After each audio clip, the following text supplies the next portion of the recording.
எவருடைய அருளால் யானே எங்குமாம் திரவம் என்பால் அவருடைய புவனமெல்லாம் கற்பிதம் என்றறிந்து சுவரிடை வெளிபோல் யான் என் சொரூப சுபாவமானே அவருடைய பதுமபாதம் அனுதினம் படுகின்றேன்.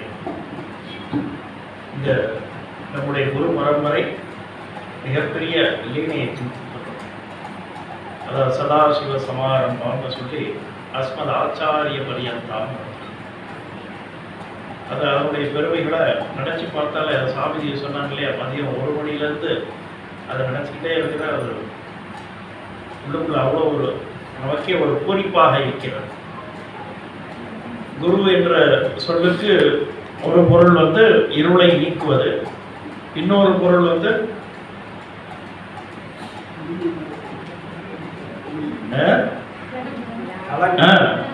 கனமானது, மிகவும் கனமானதுன்னு பேர். அதாவது எதனாலும் அசைக்க முடியாதது அப்படின்னு பேர்.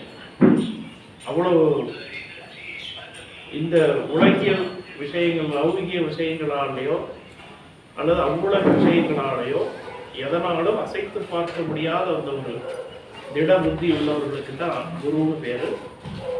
ஆச்சாரியன்னு சொல்றாங்க. ஸ்வயம் ஆச்சரத்தை அந்நியதா ஆச்சரியத்தை, தானும் அனுஷ்டானங்களை பின்பற்றி கொண்டு மற்றவர்களையும் பின்பற்ற வைக்கக்கூடிய அந்த இதுதான் ஆச்சாரியன்னு பேரு. அப்போ ஸ்ரோத்ரியர் பிரம்மனிஷ்டர்னு சொல்றாங்க. இந்த பரோட்ச ஞானத்தையும் அடைந்தவர்கள், அபரோட்ச ஞானத்தையும் அடைந்தவர்கள், சாஸ்திர ஞானத்தை முழுமையாக கற்று அதன் வழியிலே நிற்கக்கூடிய, அந்த அனுபவத்திலே நிற்கக்கூடியவர்களை தான் குருன்னு சொல்றாங்க. அதுக்கு எடுத்துக்காட்டுனா எத்தனை எத்தனை எத்தனை நமக்கு நமக்கு கண்ணு முன்னாடி நாம பார்த்த குருமார்கள்னா, நான் சுவாமி சின்மயானந்த பூஜ்ய குருதேவரை பார்த்ததில்லை, கேட்டதுண்டு. பூஜ்ய சுவாமிஜியை நேராக பார்த்துருக்கிறேன், பாடலை கேட்டிருக்கிறேன். அவங்களுடைய வழிவந்த ஆச்சாரியர்கள், நம்முடைய மூத்த ஆச்சாரியர்கள், அவங்களை எல்லாரையும் நேராக பார்த்துருக்குறோம். அவங்க நடக்கிறத பார்த்துருக்குறோம், அவங்களுடைய உபதேசங்களை கேட்டிருக்கிறோம்.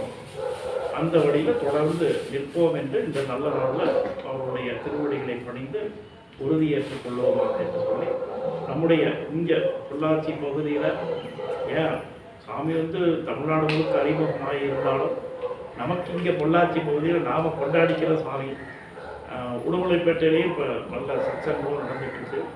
சுவாமிஜியினுடைய அதாவது அந்த குருமார்களுக்கு செலுத்த வேண்டிய நம்முடைய நமஸ்காரங்கள் சாமியினுடைய திருவடிகளுக்கு சாஸ்திரமாக பணிந்து வணங்கி நிறைவு செய்வோம். அறிவு.